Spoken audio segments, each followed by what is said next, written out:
نحمده ونستعينه ونستغفره ونؤمن به ونتوكل عليه ونعوذ بالله من شرور أنفسنا ومن سيئات أعمالنا من يهد الله فلا مضل له ومن يضلله فلا هادي له ونشهد أن لا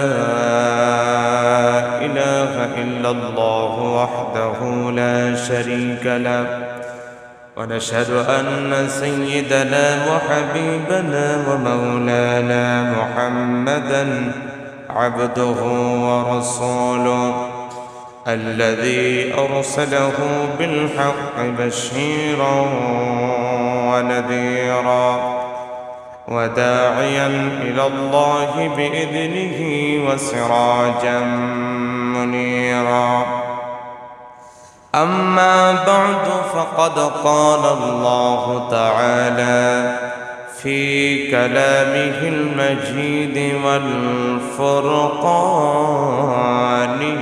الحميد জবান ছেড়ে সকলে আমার সাথে পড়েন আউযু বিল্লাহি মিনাশ শাইতানির রাজীম বিসমিল্লাহির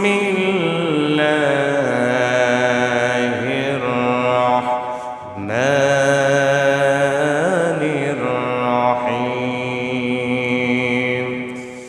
ইন্না أنزلنا إليك الكتاب بالحق لتحكم بين الناس بما أراك الله ولا تكن للخائنين خصيما صدق الله العظيم وصدق رسوله النبي الكريم ونحن على ذلك من الشاهدين والشاكرين والحمد لله رب العالمين إن الله وملائكته يصلون على النبي يا أيها الذين آمنوا صلوا عليه وسلموا تسليما اللهم صل على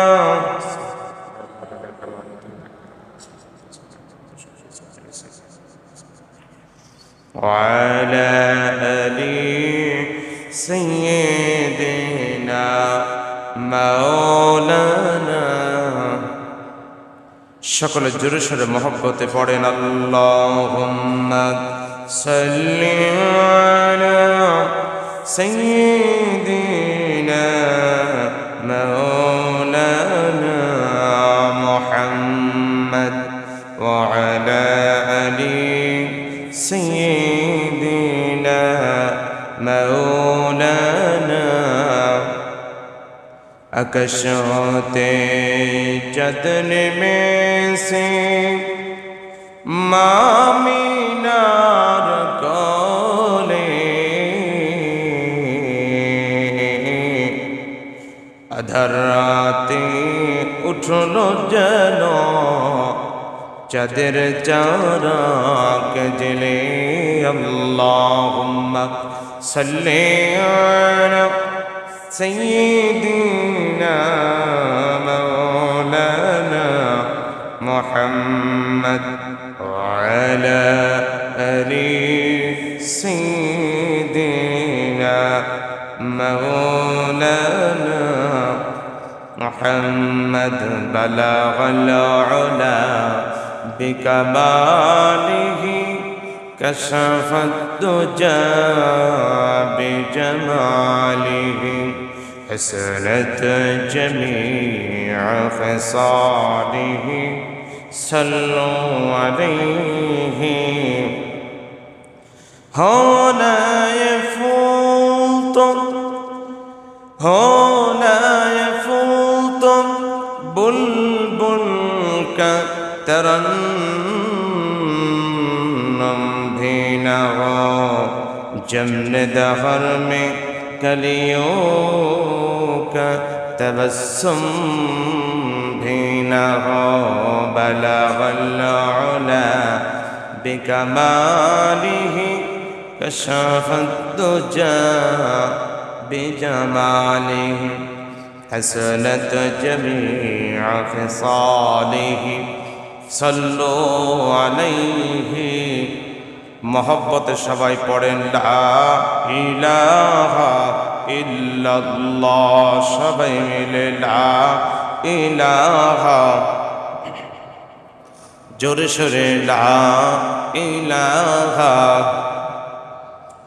সুবহানাল্লাহ আলহামদুলিল্লাহ লা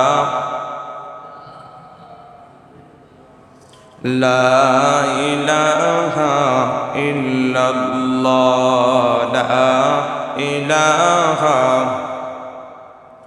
আল্লাহ নামে জিকির করবে যারা আল্লাহর কাছে প্রিয় তারা ঠিক কিনা বলেন সবাই মিলে আমার সাথে পড়েন আল্লাহ নামে জিকির করবে যারা আল্লাহর কাছে প্রিয় তারা আল্লাহর কাছে প্রিয় যারা জান্নাত প্রবেশ করবে তারা লা ইলাহা জোরে সোরে মহব্বতে লা ইলাহা ইল্লাল্লাহ লা ইলাহা ইল্লাল্লাহ মুহাম্মাদুর রাসূলুল্লাহ সাল্লাল্লাহু আলাইহি ওয়াসাল্লাম। মুআজ্জাজ মুহতারাম, সামনে বসা দিনদার ইমানদার সম্মানিত প্রাণ প্রিয় মুসল্লিন ইকরাম, পদ্মার আড়ালের অবস্থানরতা সর্বগুণে গুণান্বিতা সতী সাধবী সম্মানিতা আমার মা এবং বোনেরা, সকলের প্রতি আন্তরিক ভালোবাসা, মোহাব্বত, অভিনন্দন ও সালাম। আসসালামু আলাইকুম ওয়া রাহমাতুল্লাহি ওয়া বারাকাতুহু। আমরা সর্বপ্রথম সেই মহান আল্লাহ সুবহানাহু ওয়া তাআলার দরবারে অন্তরের অন্তরস্থল থেকে শুকরিয়া আদায় করছি যে আল্লাহ সুবহানাহু ওয়া তাআলা আমাকে আপনাকে কোরআনুল কারীমের কথা শোনার জন্য এবং আল্লাহ তাআলার হুকুম সালাতুল জুমা আদায়ের জন্য মসজিদে আসার বসার তৌফিক দান করেছেন। এই জন্য খুশি হয়ে সকলে মিলে জোরে সোরে পড়ছি আলহামদুলিল্লাহ।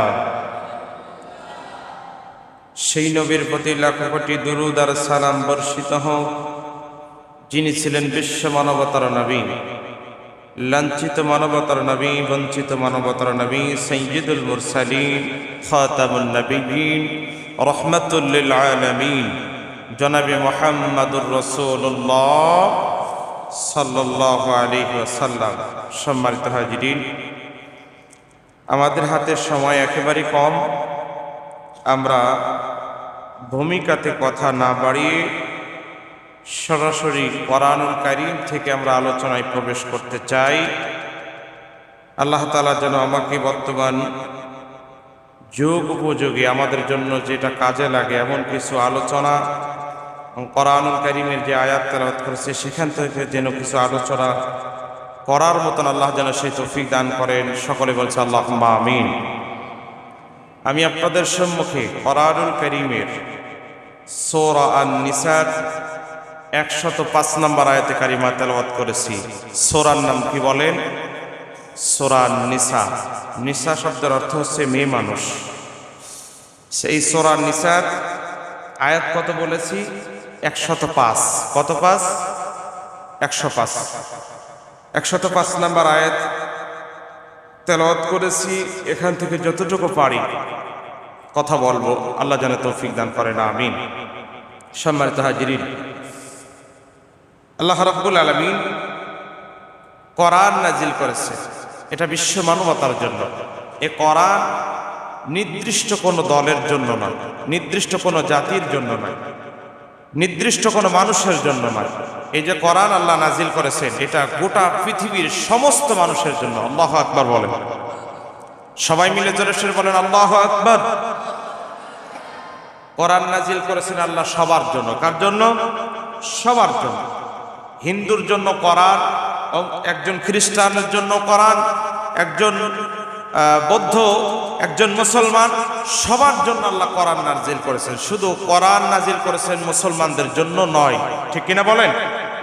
শুধু মুসলমানদের জন্য এই কোরআন না, কোরআন বিশ্ববাসী সবার জন্য।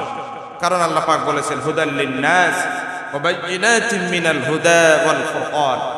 এই কোরআন আমি আল্লাহ নাজিল করেছি বিশ্ববাসীর জন্য, সমস্ত মানব জাতির জন্য। আল্লাহ তাআলা হেদায়েত আকারে কোরআন নাজিল করেছেন। সুবহানাল্লাহ। আমার প্রিয় ভাইরা, আমার মুরব্বী বাবাজিরা, আসেন আমরা এদিকে ওদিকে কথা না বাড়িয়ে সরাসরি সূরা নিসার 105 নম্বর আয়াতে কারিমা থেকে তেলাওয়াত করে আমরা এদিকে চলে যাব ইনশাআল্লাহ। করেন আমার সাথে, আউযু বিল্লাহি মিনাশ শাইতানির রাজীম। বিসমিল্লাহির রাহমানির রাহিম। ইন্না আনজালনা ইলাইকাল কিতাবা বিল হাক্কি লিতাহকুমা বাইনান নাসি বিমা আরাকাল্লাহ ওয়া লা তাকুন লিল খাইনিনা খাসীমা।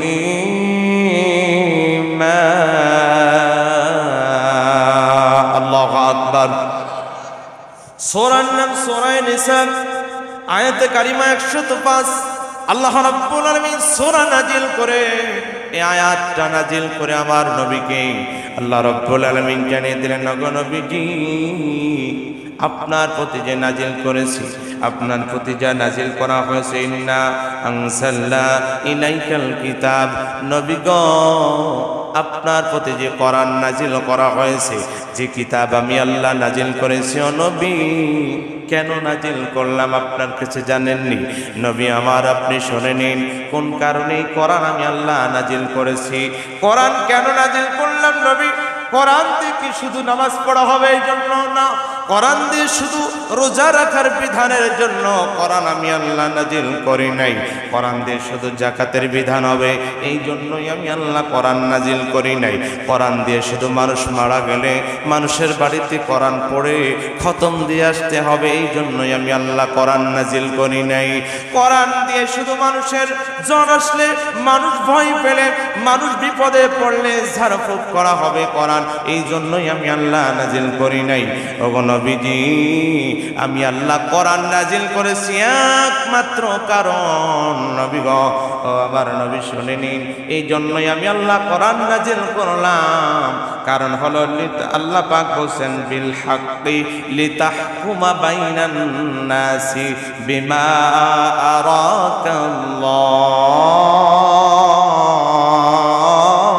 আরাকাল্লাহ। আল্লাহু আকবার।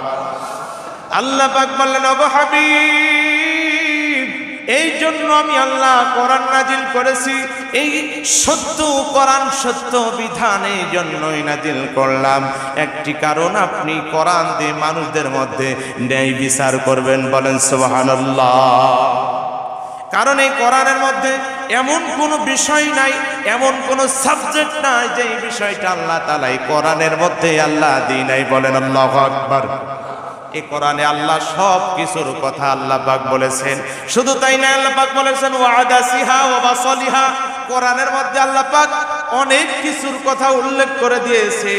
এমন কি শুধু তাই নয়, আল্লাহ পাক বলেন এই কোরআনে এমন কোনো বিষয় নাই, এমন কোনো জিনিস নাই যে বিষয়টা আমি আল্লাহ কোরআনে তুলে দিই নাই। আল্লাহু আকবার বলেন।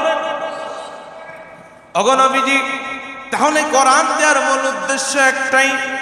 ওগো রাসূল, আপনার কাছে কোরআন দিয়েছি এই কারণে কোরআন আমি আল্লাহ দিলাম। কারণটা হলো লিতাহকুমা বাইনান নাস, মানুষদের মধ্যে নবীজি আপনি যখন মানুষদের মধ্যে বিচার করবেন নবী গো, আপনার বিচারটা যেন নিজের মন করা কোনো বিচার না হয়। আপনি যখন সমাজে বিচার করবেন, আপনি যখন কোনো এলাকাতে বিচার করবেন, আপনি যখন কোনো রাষ্ট্রের বিচারপতি যখন আপনি হবেন, কোন রাষ্ট্র যখন আপনি চালাবেন, এটা শুধু আমার রাসূল নাই, রাসূলের উম্মত যারা হবে, রাসূলের উম্মত যারা দাবি করবে, রাসূলের উম্মত দাবি করলে উম্মত হতে হলে কোরআন দিয়ে রাষ্ট্র চালাইতে হবে। ঘোষণা কার? জোরে বলেন, ঘোষণা কার? আল্লাহর ঘোষণা। আল্লাহ পাক বলছেন নগো রাসূল, নগো হাবিব, এই কোরআন আমি আল্লাহর জন্য নাজিল করেছি যে কোরআন দিয়ে আপনি মানুষদের মধ্যে যখন রায় দিবেন, যখন মানুষদের মধ্যে বিচার করবেন, যখন মানুষদের মধ্যে কোনো একটা বিষয়ে যখন মীমাংসা করবেন, তখন এই বিচারটা যেন নিজেদের কোনো মাতব্বরে নিজেদের বাপদাদার আইন দিয়ে না হয়, বিচারটা যেন অবশ্যই কোরআন দিয়ে বিচার করা হয়। বলেন সুবহানাল্লাহ। এই কোরআনের বিচার যদি কোনো সমাজে, কোন গোত্রে, কোন দেশে কোরআন দিয়ে যদি বিচার হয়, বিচারটা কি ন্যায় হবে না অন্যায় হবে? জোরে সোরে বলেন। কোরআন দিয়ে যদি বিচার করা হয়, তাহলে এদেশের কোন সাধারণ মানুষ যার 2 বছর আগেও কিছু ছিল না, 2 বছর পর আঙ্গুল খুলে কলা গাছ হয়ে যায়, এরকম বিচার করলে অন্তত এই সমস্ত মানুষগুলা ছাড় পাওয়ার কথা মোটেও না। ঠিক কিনা বলেন? আমার প্রিয় ভাইয়েরা, কোরআনের বিচারটা এমন একটি বিচার, কোরআন দিয়ে বিচার করলে মানুষ কোন রকম অন্যায় ন্যায় বিচার ছাড়া অন্যায় বিচার পাবে না। কোরআন দিয়ে বিচার করলে সে হয় দলের লোক অথবা বিরোধী দলের লোক। কোরআনের বিচার সবার জন্য সমান। কোরআনের বিচার কারোর জন্য কোনো স্বার্থের দিকে টেনে কোনো কথা বলবে না। কোরআনের বিচার কোন দলের স্বার্থের কারণে কোরআনের বিচার এমন হবে না। কোরআনের বিচার হবে শুধুমাত্র কোরআনের নির্দেশ, আল্লাহ পাকের হুকুম অনুযায়ী। কথা বলেন ঠিক কিনা? একটু জিকির করে লা ইলাহা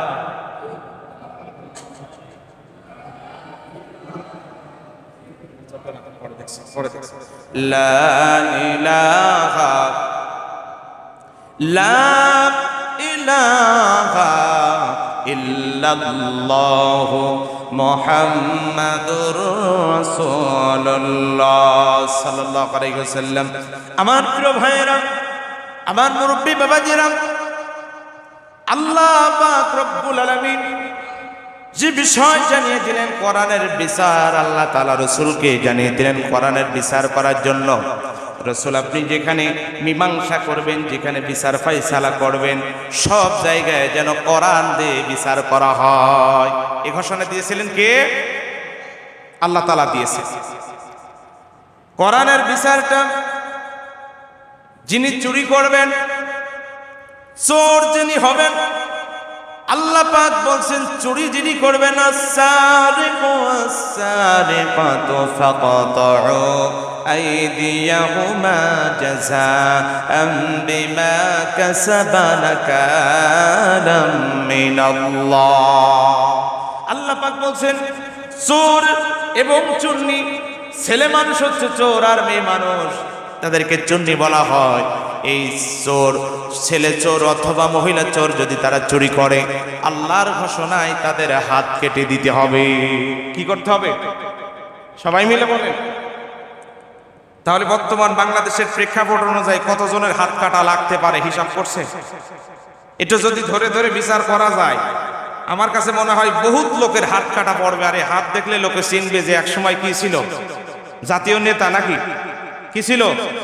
জাতীয় চোর ছিল, জাতীয় চোর ছিল। আমার প্রিয় ভাইয়েরা, আল্লাহর নবীর কাছের মানুষ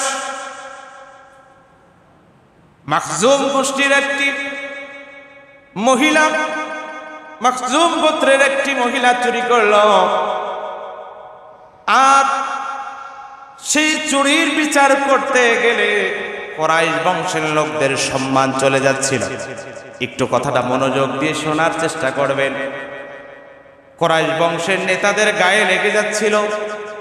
কুরাইশ বংশের নেতারা চিন্তা করলো, মহিলা যেহেতু চুরি করে ফেলেছে, এমন তো অবস্থায় মুহাম্মাদের রায় অনুযায়ী যদি কোনো রকম মহিলার হাত কাটা পড়ে যায়, এতে আমাদের সম্মান হানি হয়ে যাবে। আমার প্রিয় ভাইয়েরা, একটু মনোযোগ দিয়ে শোনার চেষ্টা করবেন। মহিলার জন্য হাত কাটা না হয়, এই জন্য কি করা হলো, উসামা বিন যায়েদ রাদিয়াল্লাহু তাআলা আনহুকে ডেকে বলা হলো, উসামা, তোমার তো আল্লাহর নবী মুহাম্মদ সাল্লাল্লাহু আলাইহি ওয়াসাল্লামের সাথে তোমার ভালো সম্পর্ক আছে।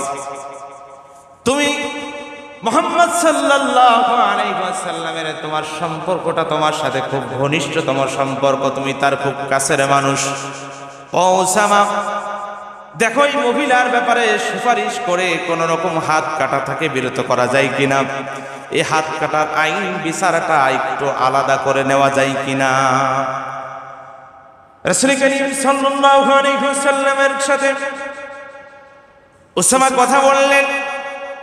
কথা বলতে বলতে এক পর্যায়ে বলে দিলেন, ইয়া রাসূলুল্লাহ, ইয়া হাবিবাল্লাহ, হুজুর, কুরাইশ বংশের অনেক নেতারা আমাকে একটি আবদার করেছে, আমার কাছে একটি কথা বলতে বলেছে। কথা হলো এই, আপনার কাছে একটি বিষয় আমাকে জানানোর কথা বলেছেন। রাসূল করিম সাল্লাল্লাহু আলাইহি ওয়াসাল্লাম ডেকে বললেন, ও উসামা, বলো কি বিষয় আমাকে বলতে চাও। উসামা ডেকে বলেন, ইয়া রাসূলুল্লাহ, ইয়া হাবিবাল্লাহ, যে মহিলাটা চুরি করেছেন, এই মহিলাটা যে চুরি করার কারণে কোরআনের বিচার হলো তার হাত কেটে দিতে হবে। আর এই জন্য আমার কাছে কুরাইশ বংশের অনেক বড় বড় নেতারা আমার কাছে এসেছিলেন। তারা ডেকে বলেছেন, কোন রকম যেন হাতটা কাটা না হয়, কোন কায়দা কৌশলে বিচারটা কি আলাদা করা যায় কিনা। যদি এই মহিলার হাত কাটা পড়ে, কুরাইশ বংশের মধ্যে একটি মানুষের সম্মান নষ্ট হয়ে যেতে পারে। এই জন্য রাসূল দেখেন, আমার কাছে তারা বলেছে কোন রকম হাত কাটা থেকে বিচারটা ঘুরিয়ে অন্যদিকে নেওয়া যায় কিনা। এমন কথা যখন রাসূল বললেন, রাসূলকে যখন উসামা বললেন, রাসূল করিম সাল্লাল্লাহু আলাইহি ওয়াসাল্লাম ডেকে বললেন, ও উসামা, তুমি কি জানো, তোমার কাছে একটি বিষয় জেনে দিতে চাই। এটা বিগত জামানায় অন্যান্য সময় এমন একটি নিয়ম রীতি, এমন একটি আইন চালু ছিল যে নিজের দলের লোকেরা যদি অন্যায় করত, তারা যদি ধনাঢ্য পরিবার হতো, বড় বড় ক্ষমতাশীল মালিক হয়ে যেত, তারা অন্যায় করলেও তাদের অন্যায়কে ক্ষমা করে দেওয়া হতো, কোনো বিচার তাদেরকে করা হতো না। কি করা হতো না? কোনো বিচার করা হতো না। এই ছোট ছেলেগুলো একটু দেখো, কোনো বিচার করা হতো না। অন্যায় যখনই করত কোনো ধনী মানুষ, কোন ক্ষমতাশীল লোক অন্যায় করলে, কোন পাওয়ারফুল লোক, কোন রাজনৈতিক দলের লোক যদি অন্যায় করত, তাহলে তাকে ক্ষমা করে দেওয়া হতো। যে কোনোভাবে বিচারটা তার দিকে না যে অন্য কায়দা কৌশলে তাকে মাফ করে দেওয়া হতো। রাসূল বললেন, উসামা শোনো, এই অন্যায় বিচার করার কারণে, এভাবে জুলুম করার কারণে আল্লাহ রাব্বুল আলামিন তাদেরকে ধ্বংস করে দিয়েছিলেন। শুধু তাই নয়, যদি কোনো গরিব মানুষ যদি অন্যায় করত, সামান্য অন্যায় না করলেও অনেক সময় গরিবদের উপরে, যারা ক্ষমতা নাই, যাদের অর্থ নাই, যাদের পাওয়ার নাই, এদের উপরে বিভিন্ন কায়দা কৌশলে অনেক কিছু জোর করে চাপিয়ে দেওয়া হতো। এর কারণে আল্লাহ রাব্বুল আলামিন এই জাতিদের উপরে আল্লাহর পক্ষ থেকে গজব নাজিল করেছেন। বলেন নাউজুবিল্লাহ। প্রিয় ভাইরা আমার, রাসূল বললেন, যেমন একটি সময় ছিল, যেই সময় ধনাঢ্য কোনো ব্যক্তি, ক্ষমতাশীল ব্যক্তি যদি অন্যায় করত, তার অন্যায় বিচার হতো না, কোনো কায়দা কৌশলে মাফ করে দেওয়া হতো। আর যদি কোনো একেবারে সাধারণ কোনো মানুষ, সাধারণ জনগণ বা একেবারে গরিব কোনো মানুষ, অসহায় কোনো মানুষ যদি অন্যায় নাও করতো, তার উপর অন্যায় বিচার করে অন্যায় চাপিয়ে দেওয়া হতো। প্রিয় ভাইরা আমার, এটা কি শুধু রসুলের জামানায় ওই পর্যন্তই সীমাবদ্ধ ছিল নাকি এখনো আছে? কথা সবাই বলবেন, এখনো কি আছে? জোরে বলেন, আছে? খালি দেশেই আছে নাকি সমাজেও আছে? সব জায়গায় আছে। সমাজে এখনো অনেক আছে। সমাজের অনেক বিচারপতিরা যাওয়ার আগ দিয়ে, বিচার করতে যাওয়ার আগ দিয়ে রাতের বেলায় যদি কোনো রকম ধনাত্মক ব্যক্তি, ধনী ব্যক্তি যদি এসে কয়েক বান্ডিল পকেটের মধ্যে হাদিয়া দিয়ে যেতে পারে, পরের দিন বিচারক বিচার করতে যায়, রায় উল্টায় আর একদিক চলে যায়। কথা বলেন ঠিক কিনা? আল্লাহর নবীর কাছে বলা হলো, ইয়া রাসূলুল্লাহ, এ হাবিবাল্লাহ, দেখেন কোন কায়দা কৌশলে মহিলার বিচারটাকে একটু স্বাভাবিক করা যায় কিনা, হাতটা কাটা থেকে আলাদা করা যায় কিনা। রাসূল বললেন, না ওসামা, এটা আমার বংশের লোক হতে পারে, কিন্তু কোনো কায়দা কৌশলে আমি এমন কাজ করতে পারি না। উসামাকে ডেকে বললেন, উসামা শোনো, এটা আমার কুরাইশ বংশের নাই, আমার কাছের লোক নাই। ও উসামা, সমস্ত মানুষদের কাছে তুমি ঘোষণা দিয়ে দিও, অন্য কোনো মানুষ বাদ দিয়ে আমি নবী মুহাম্মদ রাসূলুল্লাহ সাল্লাল্লাহু আলাইহি ওয়াসাল্লামের কলিজার টুকরা মেয়ে, আমার আদরের সন্তান, আমার কলিজার টুকরা নয়নের মনে এই ফাতেমা, আমার সন্তান ফাতেমাতুজ জোহরা যদি এমন চুরির সাথে, এমন অন্যায়ের সাথে জড়িত হয়ে যেত, আমি মুহাম্মদুর রাসূলুল্লাহ বিচার করে আমি নবীজি আমার ফাতেমার হাত আমি নিজেই কেটে দিতাম। জোরে বলেন সুবহানাল্লাহ। এটাই হলো ন্যায় বিচার। এটা কি বিচার? আওয়াজ দিয়ে বলেন। এই যদি নেতার বিচার যদি এটা হয় যে আমার ছেলে, আমার মেয়ে, রাসূল বললেন আমার মেয়ে ফাতেমাও যদি অন্যায় করে, আমার মেয়ে ফাতেমাও যদি চুরি করে, আমি মুহাম্মদ সাল্লাল্লাহু আলাইহি সাল্লাম আমার মেয়ের হাত পর্যন্ত কাটতে দিতে হবে না। আল্লাহু আকবার বলেন। এমন নেতার আদর্শ আমাদের দরকার আছে না নাই? এইরকম নেতা যদি বাংলার জমিনে থাকে, বলেন কোন গ্রামে তো দূরে থাক, সারা দেশের মধ্যে বাটি চালান দিয়েও কিন্তু একটা চোর পাওয়া যাবে? জোরে বলেন। সম্ভব না, কখনোই না। কারণ কোরআনের আইন চালু হলে চোর চুরি করতে গেলে 10 বার চিন্তা করবে যে না, যে হাত দিয়ে চুরি করবো এই হাত আগে কাটা পড়বে। ঠিক কিনা বলেন? প্রিয় ভাইয়েরা আমার, এমন বিচার করতে গেলে বিচারকটা ঠিক তেমন হওয়া লাগবে। ন্যায় বিচার যিনি করবেন তিনি কোরআন দিয়ে ন্যায় বিচার করা লাগবে। কোরআন দিয়ে যিনি ন্যায় বিচার করবেন তার আবার কোরআন জানাও লাগবে। শুধু কোরআন জানলেই হবে না, কোরআনের উপর আমল করা ব্যক্তিও তার হওয়া লাগবে। আমার প্রিয় ভাইয়েরা, আমার মুরব্বী বাবাজিরা, বাংলাদেশটা গোটা পৃথিবীর মধ্যে আমরা এতদিন জানতাম, অনেক মানুষ জানি বাংলাদেশ একটি গরিব রাষ্ট্র, কিন্তু এটা নয়। এটা গরিব রাষ্ট্র ঠিক আমরা মনে করতাম, কিন্তু আমাদেরকে গরিব বানানো হয়েছিল বিভিন্ন কায়দা কৌশলে। কিন্তু বাংলাদেশে তো গরিব নয়, কিন্তু বাংলাদেশ থেকে হাজার হাজার কোটি কোটি টাকা চুরি হয়ে যখন বাইরের রাষ্ট্রে চলে যায়, এভাবে চুরি যখন হবে কোনো কিছুই কিন্তু আর বেশি কিছু থাকবে না। কোনো হাজারো ধনাত্মক ব্যক্তির হাজারো সম্পদ যদি থাকে, এর মধ্য থেকে একের পর এক যদি চুরি হতেই থাকে, এই ধনাত্মক ব্যক্তি এক সময় ফকির হতে সময় লাগবে না। কথা বলেন ঠিক কিনা? লাগবে? লাগবে না। প্রিয় ভাইরা আমার মুরব্বী বাবাজিরা, তাহলে বাংলাদেশ একেবারে গরিব রাষ্ট্র নয়, বাংলাদেশ একেবারে অসহায় নয়, কিন্তু বাংলাদেশ থেকে কোটি কোটি টাকা যখন পাচার হয়ে চুরি হয়ে বাইরের রাষ্ট্রে চলে যায়, তখন বাংলাদেশের মানুষের উপর তো বিপদ আসবে, এটা স্বাভাবিক ব্যাপার। ঠিক কিনা বলেন? তবে আস্তে আস্তে আমরা সবাই মিলে চেষ্টা করব আমাদের দেশটাকে যেন আল্লাহ তাআলা চোর মুক্ত বাংলাদেশ হিসেবে আল্লাহ আমাদেরকে উপহার দেন। সবাই বলছে আল্লাহুম্মা আমিন। আমরা চাই কি চাই না এ দেশটা চোর মুক্ত হোক? এটা চাই কি চাই না? শুধুমাত্র তারা চাই না যারা কি, জোরে বলেন, বলতে ভয় লাগছে, শুধু তারাই চাই না যারা চোর, যারা কি, ওরা তো জানে যে হুজুর আমার ভাত মেরে দিল। এ দেশে যদি চোর মুক্ত হয় তাহলে আমরা কি করি খাবো? আমাদের দেশের একজন নেতা বলেইছিল যে আল্লাহর কোরআনের আইন, আল্লাহ বলছেন চুরি করলে হাত কেটে দিতে হবে, এই আইন চলে না। ওর হাত কেটে দিলেও ভাত খাবে কি করে? চিন্তা করছেন দরদ কোন দিক দিয়ে আসছে? তো চোরের প্রতি যদি কারো দরদ হয় বুঝতে হবে ও কি আর এক চোর, ও কি আর এক চোর। প্রিয় ভাইরা আমার, কিন্তু না, ন্যায় বিচার যদি থাকে এদেশে চুরি থাকবে না, এদেশে লুট থাকবে না, এদেশে চাঁদাবাজি কোন রকম থাকবে? বলেন থাকবে? চাঁদাবাজি কি এখন আছে? আছে কি কন? কয় নাই। আছে না? আমলিক তো নাই, তো চাঁদাবাজি কেন আছে বলেন? প্রিয় ভাইরা আমার, এটা আওয়ামী লীগ, বিএনপি, এটা ওটা কোনো দল বলে কোনো কথা না।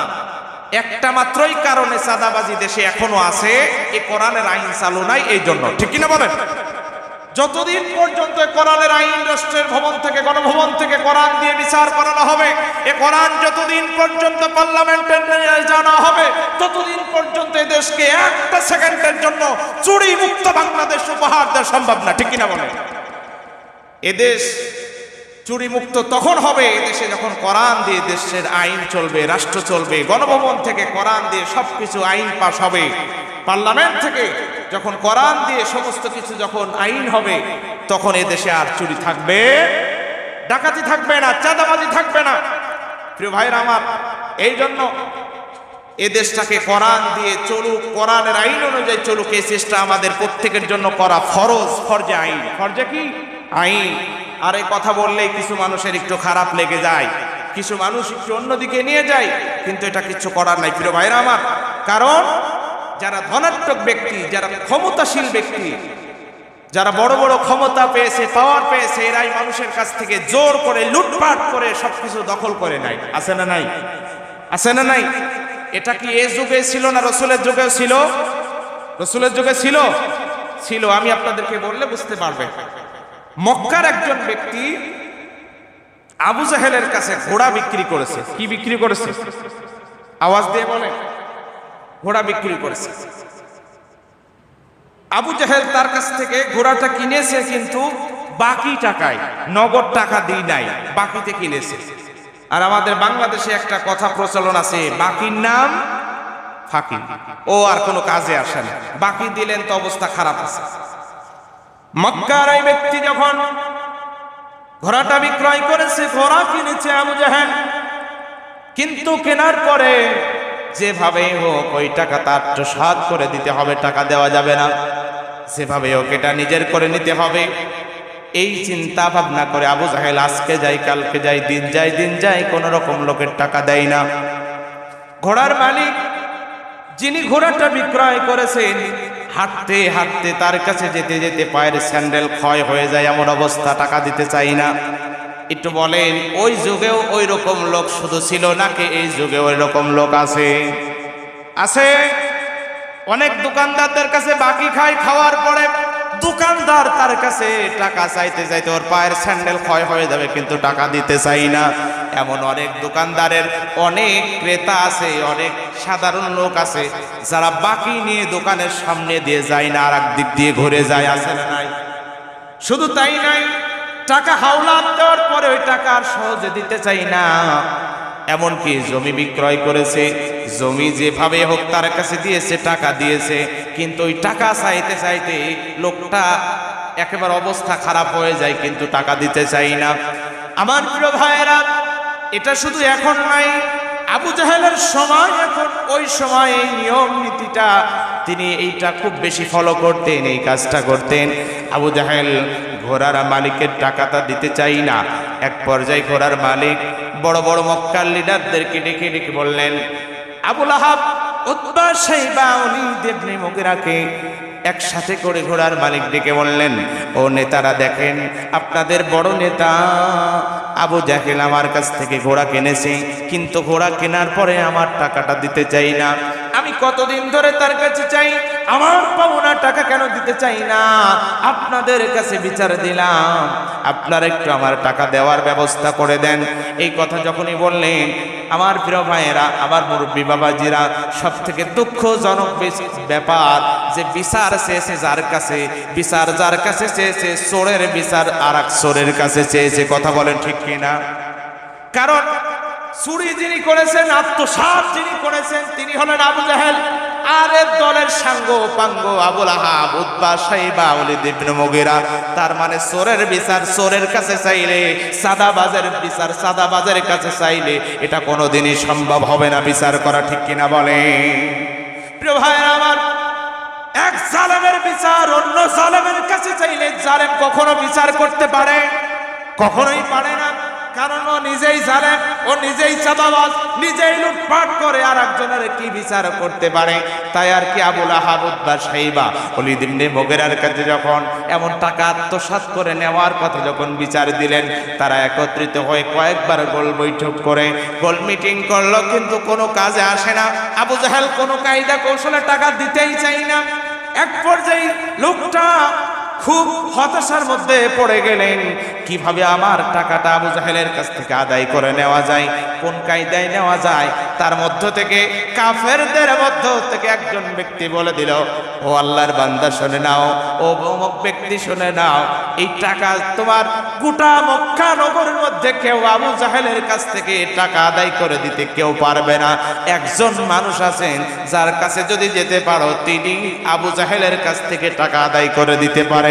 তিনি এই পৃথিবীর আর অন্য কোন মানুষের মতন মানুষ নয়, তিনি হলেন মুহাম্মদুর রাসূলুল্লাহ সাল্লাল্লাহু আলাইহি ওয়াসাল্লাম। জোরে বলেন সুবহানাল্লাহ। কথাটি শুনলেন, লোকটার মনের মধ্যে একটু আশা পেলেন, একটু আশ্বাস পেলেন, হয়তোবা হতেও পারে। লোকটা চলে গেলেন নবীজির দরবারে, যে বললেন, ইয়া রাসূলুল্লাহি ইয়া হাবিবাল্লাহ, হুজুর আমি কঠিন বিপদের মধ্যে পড়ে গেছি। নবীজি বললেন, কি বিপদ বলো, কি বিপদ? লোকটা ডেকে বলেন, হুজুর আবু জাহেল আমার কাছ থেকে ঘোড়া কিনেছে, কিন্তু আমাকে টাকা দেই নাই। আমি টাকা চাইতে চাইতে আমার অবস্থা খারাপ, এরপরও টাকা দিতে চাই না। ও নবী, আমার মনের বিশ্বাস আছে একমাত্র আপনি পারবেন এর কাছ থেকে টাকা আদায় করে নিতে।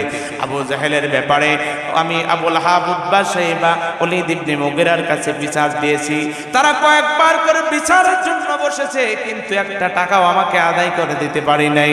নবী গো, আমি খুব বিপদের মধ্যে আছি, আমার টাকাটা যদি একটু আদায় করে দেওয়া যায় কিনা দেখেন। বলার সাথে সাথে রাসূল বললেন, ঠিক আছে, দেখি তোমার টাকাটা আদায় করা যায় কিনা। আল্লাহ নবীর সাথে করে লোকটার সাথে করে নিয়ে চলে গেলেন আবু জাহেলের বাড়িতে। আবু জাহেলের বাড়ির কাছে যে বাইরের থেকে দাঁড়িয়ে দাঁড়িয়ে বলে, ও আবু জাহেল আয়, বাইরে আয়। আবু জাহেল বাইরে আসো, তোমার সাথে আমার কথা আছে। আবু জাহেল বাইরে চলে আসলেন, আসার সাথে সাথে ডেকে ডেকে বললেন, ও ভাতিজা মুহাম্মদ, কেন চিৎকার করে চেঁচামেচি করো, কোন কারণে চিল্লাচিল্লি করো? নবীজি সাথে সাথে কড়া মেজাজে ডেকে বললেন, চাচা এই লোকটার কাছ থেকে আপনি ঘোড়া কিনেছেন? বলছে, হ্যাঁ ভাতিজা মুহাম্মদ, ঘোড়া কিনেছি। কি সমস্যা? ডেকে বলছেন, চাচা টাকা দিয়েছেন? বলছে, টাকা এখনো দিই নাই, দিব। দেওয়া যাবে, সমস্যা কোথায়? বলছেন, চাচা আমি মুহাম্মদ সাল্লাল্লাহু আলাইহি সাল্লাম, আমি মুহাম্মদ এখানে দাঁড়িয়ে থাকলাম, এখন এই মুহূর্তে আপনি আমার সামনে এই ব্যক্তির টাকাটা পরিশোধ করবেন, এখনই টাকা বের করে নিয়ে এসে এই লোকটাকে আপনি পরিশোধ করে দিবেন। রাসূলুল্লাহ বলতে দেরি হয়েছে, আবু জাহেল কাঁপতে কাঁপতে ঘরের মধ্যে গিয়ে টাকাটা নিয়ে সাথে সাথে এই ব্যক্তির হাতে পৌঁছাই দিলেন। সুবহানাল্লাহ বলেন। কিন্তু এটা দেখার জন্য, টাকাটা দেয় কিনা দেখার জন্য গোয়েন্দা বাহিনীর লোক পাঠিয়েছে, যে দেখা যাক আবু জাহেল কি করে, মুহাম্মদ টাকা চাইতে গেলে টাকা দেয় কি দেয় না। একজন গোয়েন্দা পাঠিয়েছে, তুমি দূরের থেকে তাকিয়ে তাকিয়ে দেখবা আর সঠিক কথাটা এসে বলে দিবা। যখনই টাকাটা দিয়ে দিলেন, গোয়েন্দা বাহিনীর লোক চলে গেলেন, যে বললেন আবুল আহাব উতবা সাইবার কাছে, যে বললেন, নেতা আপনারা বিচার করলেন, আপনারা বারবার টাকার জন্য বললেন, কিন্তু আবু জাহেল টাকা দিল না, কিন্তু মুহাম্মদ যে টাকা চেয়েছেন দিয়ে দিয়েছেন। তাহলে আবু জাহেল মনে হয় গোপনে গোপনে মুহাম্মদের সাথে গোপন বৈঠক করে, গোপন বৈঠকে মনে হয় আমাদের দলের বিরুদ্ধে কিছু কাজ চালায়। কথা বলেন ঠিক কিনা? আমার প্রিয় ভাইয়েরা, এই চিন্তা ভাবনা করে আবুল আহাব উতবা সাইবা ডেকে বললেন, যাও নেতা আবু জাহেলকে ডেকে নিয়ে আসো। কেন আমরা বিচার করার পরে টাকা দিল না, আর মুহাম্মদ যাওয়ার সাথে সাথে টাকা দিয়ে দিল? কোন কারণে দিল জানতে চাই। আবু জাহেলকে ডেকে আনা হলো কাবার চত্বরে, তারা বসিয়েছেন, ডেকে বলছেন, ও লিডার, ও নেতা, আপনার এমন অবস্থা হবে, আপনার চরিত্র এমন 2 নাম্বার হবে আমরা ভাবতে পারি নাই। আপনি মুখে মুখে আমাদের দল করেন, ভিতরে ভিতরে ভাতিজার সাথেও দল করেন। আবু জাহেল ডেকে বলেন, কি কারণে বলেন, এমন কথা কেন বলছেন? ডেকে ডেকে বলছেন, ও নেতা, আপনাকে নিয়ে এতবার আমরা বিচার করলাম, কিন্তু একটা বারের জন্য আপনি তার টাকা দিতে রাজি হলেন না, টাকা দিতে চান না। আর মোহাম্মদ একবার বলেছে, সাথে সাথে টাকা বের করে দিয়েছেন। তাহলে আমরা বুঝতে পেরেছি গোপনে গোপনে আপনি তার সাথে অবশ্যই ভিতরে ভিতরে দল করেন। বলার সাথে সাথে আবু জাহেল ডেকে বলে, ও মক্কার লিডার, না না, আমি আবু জাহেল বলে দিলাম, আল্লাহি রব্বিল কাবা, এই কাবার রবের মালিকের কসম করে বলছি, মোহাম্মদের সাথে আমার গোপনে কোনো বৈঠক নাই, মোহাম্মদের দল গোপনে গোপনে আমি করি না। কিসের কসম করে বললেন? কাবা ঘরের রবের মালিকের কসম করে। কারণ কাফেররা যদিও কাফের, এরপরও তারা কাবাকে খুব সম্মান করে। কি করে? সম্মান করে। প্রিয় ভাইয়েরা, আমার মুরব্বী বাবাজিরা, তখন ডেকে বললেন, নেতা, তাহলে বলার সাথে সাথে কেন আপনি তার পাওনাটা বের করে দিয়ে দিলেন, কোন কারণে? আবু জাহেল ডেকে বলেন, শুনুন, আমি যা দেখেছি তোমরা তা তো দেখো নাই। আমার ভাতিজা মোহাম্মদ যখন আমার ঘরের দরজার কাছে এসে যখন আমাকে ডাক দিল, আমি ঘরের দরজা থেকে যখন বের হচ্ছি, আমার ভাতিজা মোহাম্মদ ডেকে বললেন, চাচা, আপনি কি সময় থাকতে এখন এই মুহূর্তে টাকা বের করে দিয়ে দিবেন? যে পাওনাটা আছে এই পাওনাটা এখনই শোধ করে দিবেন। শুধু তাই নয়, ওই সময় আমি দেখলাম আমার ভাতিজা মোহাম্মদ যখন আমাকে কথা বললেন, আমি তাকিয়ে দেখি আমার দরজার ডান দিকে বড় একটা অজগর সাপ, বাম দিকে বড় একটা অজগর সাপ এমন ভাবে আমার দিকে ফনা করে আছে, আমাকে ইশারা ইঙ্গিতে বোঝাচ্ছে, আবু জাহেল, তুই যদি এই মুহূর্তে আমার বন্ধুর কথা না শুনে, মুহাম্মদ সাল্লাল্লাহু আলাইহি ওয়াসাল্লামের কথা না শুনে টাকা যদি না দিস, সাথে সাথে তোকে জীবনের মতন খতম করে দেব। ও মক্কার লিডারেরা, আমার দুই পাশে বড় বড় অজগর সাপ দেখে আমি ভয়তে থরথর করে কাঁপতে কাঁপতে আমার কাছে যা ছিল, ওই লোক যা পাওনা পেত সব পরিশোধ করে দিয়েছি। বলেন সুবহানাল্লাহ। প্রিয় ভাইয়েরা, আমার মুরব্বী বাবাজিরা, আমার রসুলের কথা এভাবে মানতে যেন বাধ্য হয়, এই জন্য আল্লাহর পক্ষ থেকে আল্লাহ সাপের ব্যবস্থা করে দিয়েছেন। প্রিয় ভাইয়েরা, আমার আল্লাহ রাব্বুল আলামিন সব কিছু করতে পারেন। আমার রসুল ওই সময় আবু জাহেলের কাছ থেকে যেভাবে হোক পাওনা পরিশোধ করে নিল, পাওনাটা পরিশোধ করাই দিয়েছে। একটি মাত্র কারণ, আমার রসুল ছিল একজন ন্যায় বিচারক। কি বিচারক? জোরে বলেন। এটা যদি আমার দেশের বিচারক হতো, 5 লাখ আদায় করতে গেলে আগে চুক্তি করে আমারে কয় লাখ দিবা? ঠিক কিনা বলেন? কথা বলছেন না, ভুল বললাম মনে হয়, ভুল বললাম। এটা তো বাংলাদেশ, আমার কুষ্টিয়া জেলায় চলে না, অন্যান্য জেলায় চলতে পারে।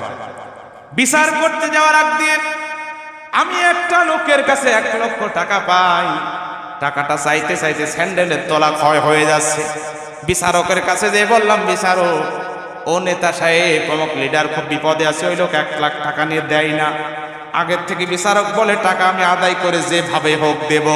ও দিবে, ওর বাপ টাকা দিবে, কিন্তু আমারে কয় টাকা দিবা কও? আগের থেকে চুক্তি করে নেয়। এমনকি অনেকে আছে, বলো 5 লাখ টাকা আদায় করে দিতে পারি, আমারে কমপক্ষে 50,000 দিতে হবে। এমন লোক আছে না নাই? আছে। শুধু তাই নাই, টাকার জন্য যিনি টাকা পাবেন, এটার জন্য অনেক সময় মামলা করা লাগে, কেস করা লাগে, থানায় যাওয়া লাগে। থানাতে যদি যায় বলা হয়, ওসি সাহেব অথবা ডিসি সাহেব, আমি অমুকের কাছে টাকা পাই, এই টাকাটা আদায় করে দিতে হবে। শেষ পর্যন্ত দেখা যায় 5 লাখ টাকা আদায় করতে যে ও 3 লাখ থানায় খরচ হয়ে যায়। আছে না নাই? কথা বলছেন না কেন? আছে না নাই? এটার একটা মাত্র কারণ কি বলতে পারেন? কারণটা কি? এ দেশে কোরআনের আইন চালু নাই। কি নাই? কোরআনের আইন চালু নাই, কোরআন দিয়ে বিচার নাই।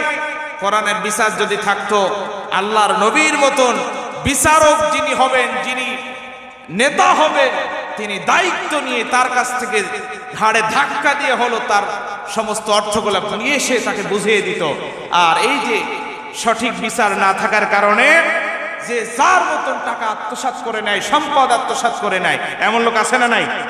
কয়েকদিন আগে এক নেতা ধরা পড়েছেন, তার নামে এমন হয়েছে যে তিনি মানুষের, এই যে হাজী সেলিমের নামে এমন রিপোর্ট এসেছে যে গরিব মানুষের জমিগুলা জোর করে দখল করে নিয়ে, আত্মসাৎ করে নিয়ে নিজের মতো নিজে খাইতো। এরকম কত হাজী সেলিম বাংলাদেশে আরো আছে যারা মানুষের জমি জোর করে দখল করে নাই, আছে না নাই? জোরে বলেন আছে না নাই? কত কায়দা কৌশলে জমি বলেন, টাকা বলেন, গাছ বলেন, তার বাড়ি বলেন, কত কিছু জোর জার মুল্লুক তার জোর করে দখল করে নাই। তবে কোরআন সামনে নিয়ে বলছি, এদিন আর বেশি দিন নয় যেই দিন কেউ কারোর কাছ থেকে জোর করে একটা সুতা পর্যন্ত নিয়ে নিতে পারবে না, ঠিক কিনা বলেন?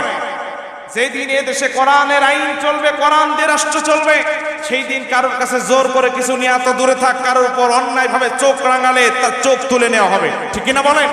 প্রিয় ভাইরা আমার, আল্লাহ সুবহানাহু ওয়া তাআলা আমাকে আপনাকে সকলকে এমন ন্যায়, এমন একটা সুন্দর সমাজ, ন্যায় বিচার, ন্যায় সমাজ যেন আমরা দেখতে পারি, আল্লাহ যেন সেই তৌফিক দান করেন, পড়ে না আমিন। আমরা দেখতে চাই কি চাই না? এই দেশটা চোর মুক্ত, দুর্নীতিবাজ, সাদাবাজ মুক্ত আমরা দেখতে চাই কি চাই না? চাই, সবাই চাই। এখনো অনেকে কথা বলছে না, সবাই চাই। চাইতে গেলে কি যাদের কাছ থেকে আশা করব ওই লোক যদি দুর্নীতিবাজ হয়, আশা কি কাজ হবে? কথা বলেন।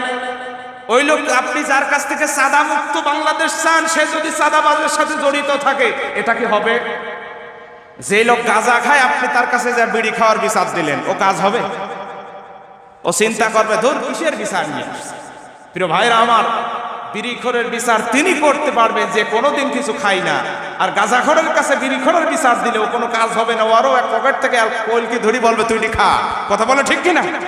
এই জন্য দেশটা যদি দুর্নীতি মুক্ত, এ দেশটাকে যদি সোনালী সমাজ যদি করতে চাই, এ দেশটাকে যদি চাঁদাবাজ সমস্ত লুটপাট মুক্ত যদি বাংলাদেশ যদি চাই, এমন একজন সৎ হযরতে ওমরের মতন, নবী সাল্লাল্লাহু আলাইহি সাল্লামের একজন সৎ একজন উম্মত যদি এদেশের প্রেসিডেন্ট হতে পারে, এদেশের সমস্ত জায়গায় দায়িত্ব তারা যদি তাদের হাতে চলে যায়, তাহলে এই দেশটা হবে সোনার বাংলাদেশ, এই দেশটা হবে দুর্নীতি মুক্ত বাংলাদেশ, এই দেশ হবে চাঁদাবাজ মুক্ত বাংলাদেশ। এটা আমরা সবাই চাই। আল্লাহ যেন আমাদের চাওয়াটা কবুল করেন, পড়ে না আমিন। সবাই মিলে জোরে সোরে বলেন আমিন। এটার জন্য খালি চাওয়া নাকি আমাদের নিজেদেরও চেষ্টা থাকা লাগবে? লাগবে, লাগবে। আমাদের চেষ্টা আছে, কিন্তু এটা সত্য কথা যে আমার পিছনে নামাজ পড়ে, মসজিদে নামাজ পড়ে, নামাজ পড়তে পড়তে তসবিহ পড়ে, কি সব পড়ে, যে হাত দিয়ে তসবির দানা গনে, ওই হাত দিয়ে যে জালেমের সাদাবাজের, ওই হাত দিয়ে যে মানুষের উপর অন্যায় করে জুলুম করে, ওই লোকের ভোটও দেয়, আছে না নাই? এই হাত দিয়ে তসবিহ পড়েছে, এ হাত দিয়ে তসবিহ পড়েছে, ওই তসবিহ পড়ে একজন নামাজি বেনামাজিরে ভোট দেয়। একজন মানে ভালো মানুষ, ন্যায় মানুষ, সে সঠিক মানুষ, আর একজন অন্যায়কৃত দুষ্কৃত মানুষকে ভোট দেয়।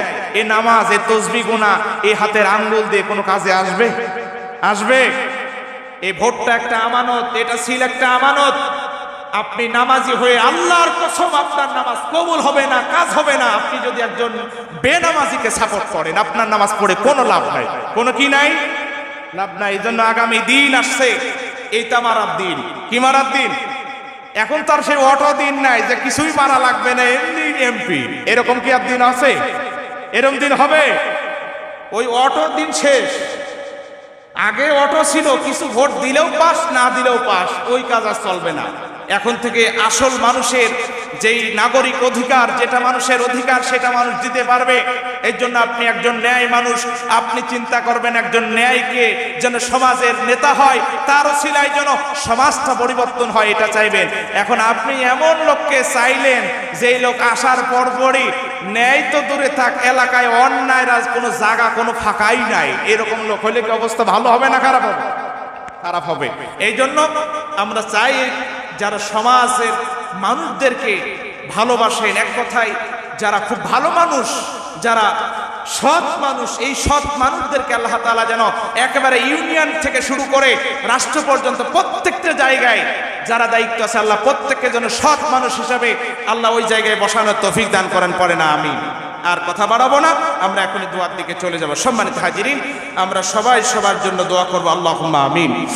ربنا ظلمنا أنفسنا وإن لم تغفر لنا وترحمنا لنكونن من الخاسرين. ربنا آتنا في الدنيا حسنة وفي الآخرة حسنة وقنا عذاب النار وأدخلنا الجنة مع الأبرار عزيز يا غفار يا رب العالمين. رب العالمين, আমরা কতিপয় গুনাহগার বান্দা গুনার বোঝা মাথায় নিয়ে তোমার আলিশান দরবারে দোকানে হাত উঠিয়েছি আল্লাহ, মেহেরবানি করে তুমি আমাদের জীবনের সমস্ত গুনাহ মাফ করে দাও। রব্বুল আলামিন, আমরা যারা হাত তুলেছি আমাদের মধ্য থেকে অনেকের আব্বা আম্মা, অনেকের দাদা দাদি, নানা নানি, খালা খালু, আত্মীয় স্বজন, মহব্বতের মানুষ চিরবিদায় নিয়ে গহীন কবরে চিরজনমের মতন ঘুমিয়েছে আল্লাহ, মেঘের পানি করে প্রত্যেকের কবর তুমি জান্নাতের বাগান বানিয়ে দাও। রব্বুল আলামিন, আমরা যারা হাত তুলেছি আল্লাহ, আমাদের আব্বা আম্মা যাদের বেঁচে আছে হায়াত বানিয়ে দাও, সুস্থতা দান করে দাও। ওগো মালিক, আমরা যারা হাত তুলেছি এই হাতটা দিয়ে ইসলামের যত কল্যাণ কাজ আছে সর্বসময় যেন ইসলামের পক্ষে এই হাত দুটা কাজে লাগাইতে পারি, তৌফিক দান করে দাও। রব্বুল আলামিন, আল্লাহ এই দেশ সবাই চালিয়েছে, সব রকম চালিয়েছে আল্লাহ, মানুষ সব ধরনের দেখেছে রব্বুল আলামিন, কিন্তু আমাদের বড় স্বপ্ন দেশটা কোরআন দিয়ে চললে কেমন চলে এটা আমাদের দেখার স্বপ্ন। আল্লাহ, আমাদের প্রত্যেকের স্বপ্নটাকে তুমি বাস্তবায়ন করার তৌফিক দান করে দাও। রব্বুল আলামিন, এই দেশটাকে খলিফা হযরতে ওমরের মতন নেতৃত্ব দিতে পারে এমন একজন নব্য হযরতে ওমরের ব্যবস্থা করে দাও। রব্বুল আলামিন, হযরতে ওমরের উত্তরসূরি যেন বাংলাদেশকে তাকে আল্লাহ সোনার দেশ হযরতে ওমর যেমন করে মক্কা নগরীতে রাষ্ট্র চালিয়েছে আল্লাহ ওমরের উত্তরসূরি পাঠিয়ে দিও, যেন বাংলাদেশটাও হযরতে ওমরের মতন করে চালাইতে পারে, তৌফিক দান করে দাও। রব্বুল আলামিন, বাংলাদেশটাকে দুর্নীতি মুক্ত, চাঁদাবাজ মুক্ত, একবারে সমস্ত জুলুম নির্যাতন মুক্ত বাংলাদেশ হিসাবে তুমি আমাদেরকে দেওয়ার তৌফিক দান করে দাও। রব্বুল আলামিন, আল্লাহ সোনার বাংলাদেশে অনেক অর্থনৈতিকভাবে অনেক ক্ষতি হয়ে গিয়েছে আল্লাহ, তোমার খাস রহমত আর বরকত তুমি বাংলাদেশের উপর নাজিল করে দাও। রব্বুল আলামিন, বাংলাদেশের যতগুলি মানুষ ক্ষতিগ্রস্ত হয়ে গেছে সমস্ত ক্ষতিগুলো তুমি পূরণ করার ব্যবস্থা করে দাও আল্লাহ। যারা দেশের জন্য জীবন দিল তাদের জীবনটারে কবুল করে নাও আল্লাহ। যারা অসুস্থ আছে প্রত্যেকে সুস্থতা দান করে দাও আল্লাহ। কত ভাই দেখলাম তারা এই দেশের জন্য নতুন করে আবার এই দেশটাকে জালেম মুক্ত করার জন্য পা পর্যন্ত হারিয়ে গিয়েছে। ছোট্ট যুবক ভাই, পাটা একটি পা হারিয়ে গিয়েছে, পাটা কেটে ফেলে দেওয়া হয়েছে। যুবক মানুষ চোখের পানি ছেড়ে ছেড়ে কাঁদছে আর বলছে পা কি আর কোনোদিন ফিরে আসবে না।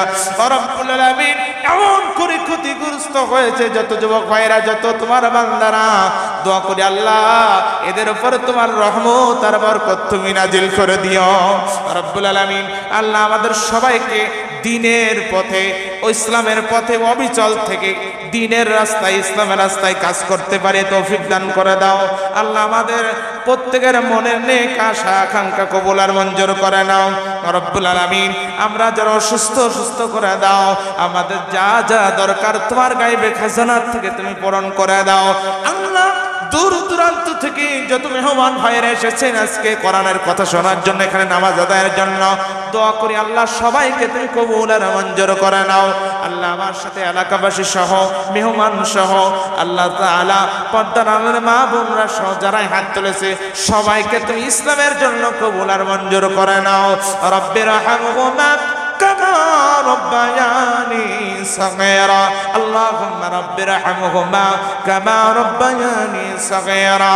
মালিক, তোমার কাছে আমাদের সর্বশেষ একটি আবদার, যেই দিন তুমি আমাদেরকে এই দুনিয়া থেকে চিরবিদায়ের জন্য ডাক দিবা, আমাদের কাছে মালাকুল মউত আজরাইল আলাইহিস সালাতু ওয়াস সালামকে পাঠাইবা, ওই দিন আমাদের সকলের জীবনের শেষ নিঃশ্বাস ত্যাগ করার সময় আমাদের মুখে আমাদের জবানে সবার জারি করে দিও লা ইলাহা ইল্লাল্লাহু মুহাম্মাদুর রাসূলুল্লাহ সাল্লাল্লাহু আলাইহি ওয়াসাল্লাম।